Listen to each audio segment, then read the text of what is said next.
So we're doing this video based on the lunar eclipse that's happening Monday in Capricorn. The moon is in Capricorn. K2, the south node, is at the very last degrees, or I'm sorry, the very first degrees of Aquarius. So the moon is being eclipsed in Capricorn, okay? Because as you see in this image, the sun is in Capricorn at 21:18 and the moon is opposite. So the eclipse happens when the sun and moon are opposite, at least the solar eclipse. That's because it's a full moon.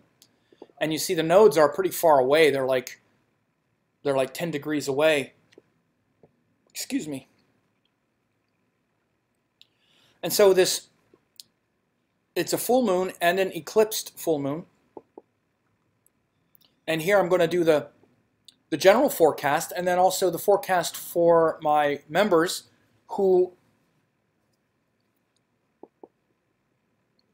will also know how this will affect your sign. So again, if you're watching this and you're not one of my members, you can try it only 50 cents.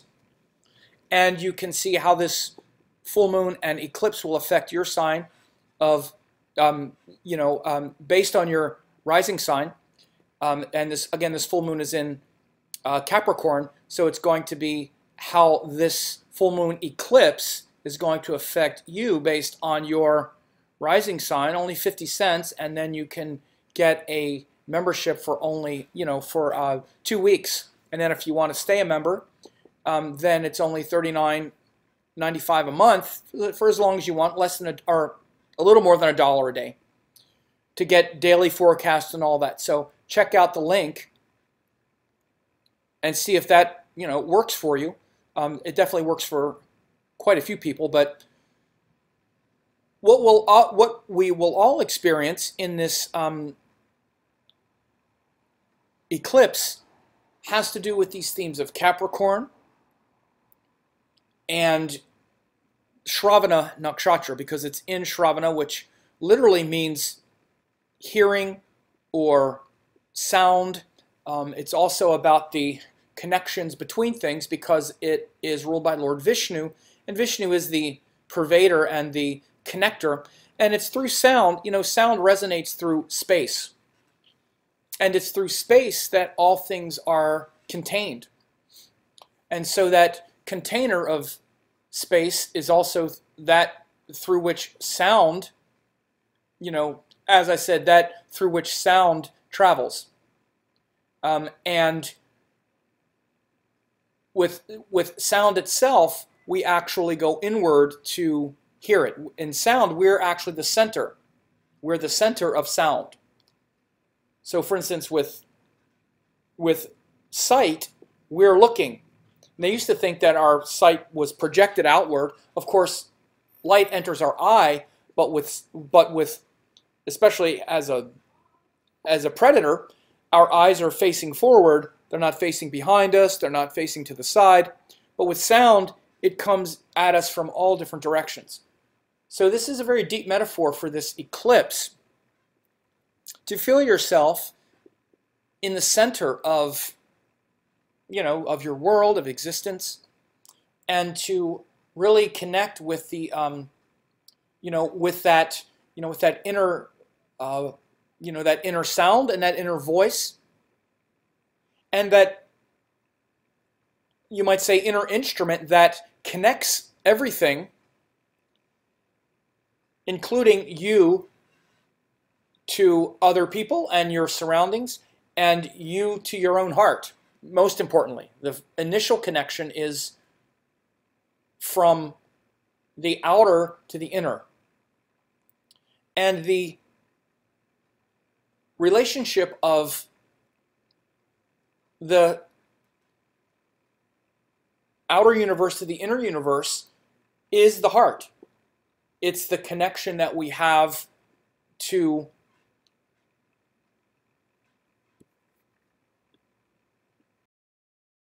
our solar nature, at least astrologically speaking, and the solar nature is our true power, our highest power. So for example, we live our life and our physical body through the Ascendant, that's our unique self that is incarnated through a physical body, then that unique self that incarnated through the physical body is trying to connect to our universal self through the sun, that higher, what's called Paramatman, or supreme self. And what's between those two things are the moon, is the heart. It's trying to dissolve the appearances and the contradictions of the world and the diversity of the world, and dissolve them into a coherent flow, into a coherent state. And that state of rest, not a state of flux, not a state of longing, not a state of emotion. And we mistake the emotion to be the heart, to be the depth of the heart. So one of the things, and what I mean to say is, the true nature of the heart is like a clear lake.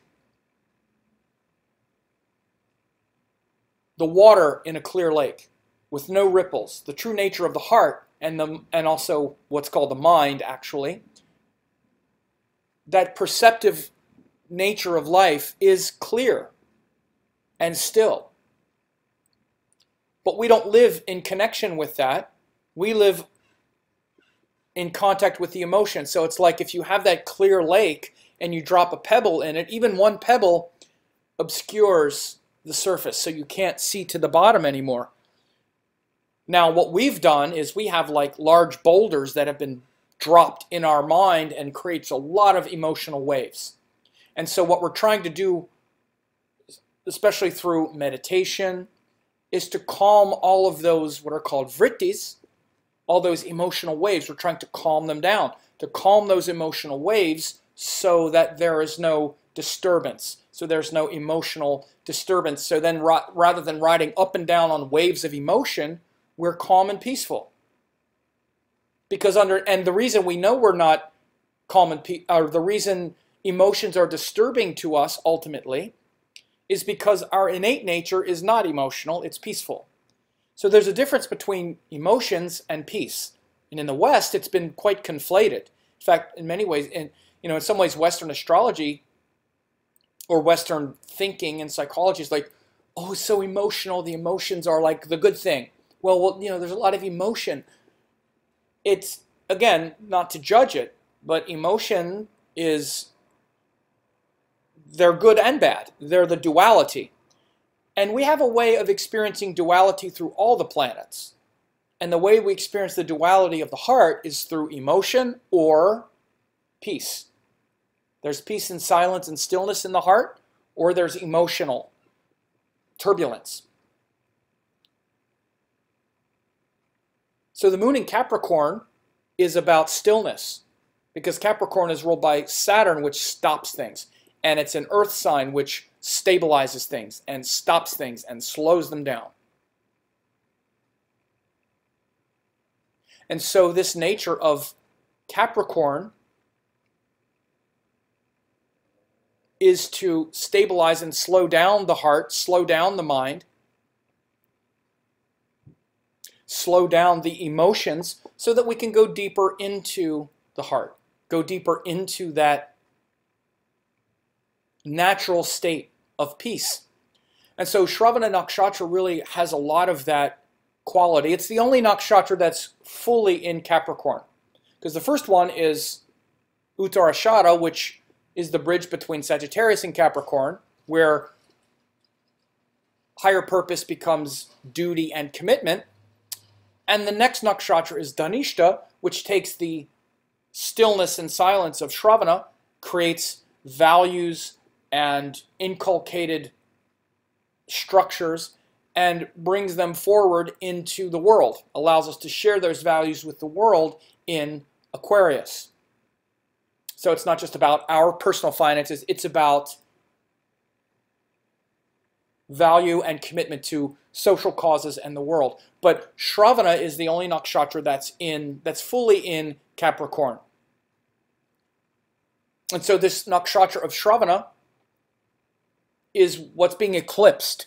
So again, I talked a lot about it because when we get the eclipses, there's a lot of energy around these things right now. So your level of emotional peace and stillness and your ability to be disrupted and to have your peace of mind hijacked by, by something external, by what you see and hear in the world.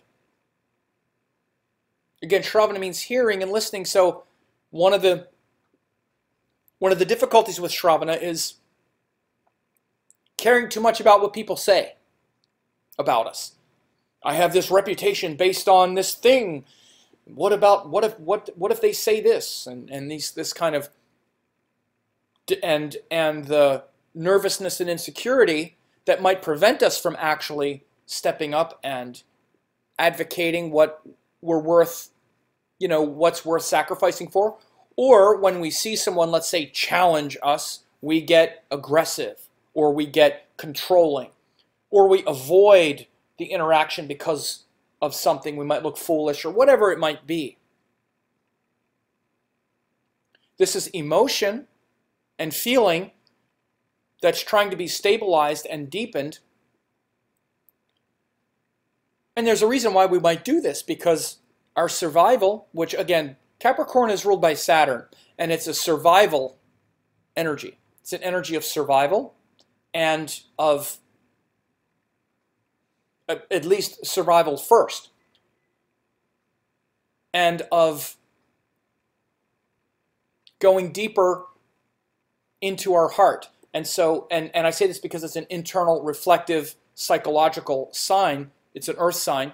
And survival because Saturn first wants to survive. So there's a reason we have this kind of fear of looking foolish, embarrassment, being held back. This is one of the difficulties of the moon in Capricorn. It's heavy. Saturn influence always makes us a little bit hesitant because we don't want to make a huge mistake that's going to screw us up because it might kill us.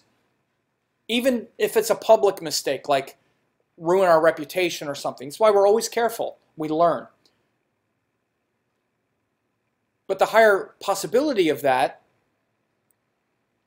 caution and that concern, the deeper possibility is to, rather than trying to control outer circumstances, is to control inner ones and to bring greater stillness and stability and structure to our emotions and bring that greater solitude and stillness in the heart. So when the moon is in Capricorn, often the person has the ability to, if someone has it in a natal chart, to bring a lot of peace and stillness to the heart. So this is something to really do on this eclipse. Again, it's going to happen on Monday, August 7th.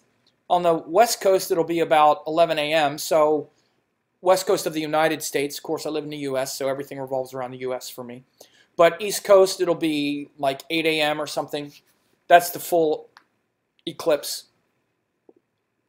So basically Monday, Sunday night, Monday morning or whatever. And really we'll feel it the whole day because it passes through. And then the moon is going to pass by the south node. The eclipse happens again with the moon about 10 degrees from K2. But then again, by the end of the day, it's going to actually pass over K2 into the next day. So really we'll feel it Monday. And we can notice this need for a deep stillness, meditation, calming our heart, not avoiding the struggles because we're afraid of what people might say, but also being able to listen to what people say, honor everyone's views, and really get the message clear about what's coming back and being honest and real about those things. So there's a lot of great possibilities with this full moon in Shravana and this eclipse in the nakshatra of Shravana in the sign of Capricorn. And these will be pretty important emotional themes for the next few months. I'm not sure if I always say 6 months, but it's usually some people say until the next eclipse and all. I don't know. I haven't researched it that much, but certainly it's enduring for quite a while. I have a feeling that it's often As long as the sun is closer to one node than the other, it goes about that long, generally. So it's about 2 or 3 months, I usually say. It's a very big principle, though. It's different than other full moons because it's being eclipsed.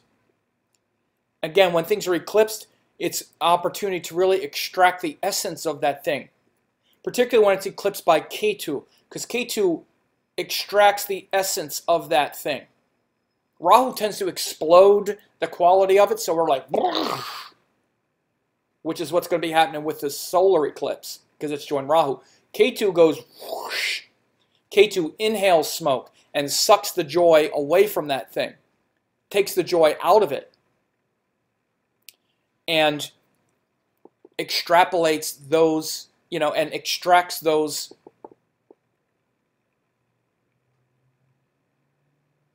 qualities. So it's kind of pulling the veil back and maybe extrapolating or extracting or pulling away those Capricorn, those worldly Capricorn qualities and exposing it sort of raw, maybe sort of like a raw nerve even a little bit. So now I'll do this forecast for each of the 12 signs for my members. And again, if you want to see how this is going to affect you and your sign, only 50 cents, and you can not only learn that, but also how this is going to affect you. Or I'm sorry, not only how it's going to affect you, but also 2 weeks of forecast and 8 hours of free classes. So it's a good deal. I really encourage people to check it out. See if you like the Astrology Training Lab. That's what it's called. So now I'll do the forecast for my members, and you can be a member too and see your forecast, how this will affect you based on your sign.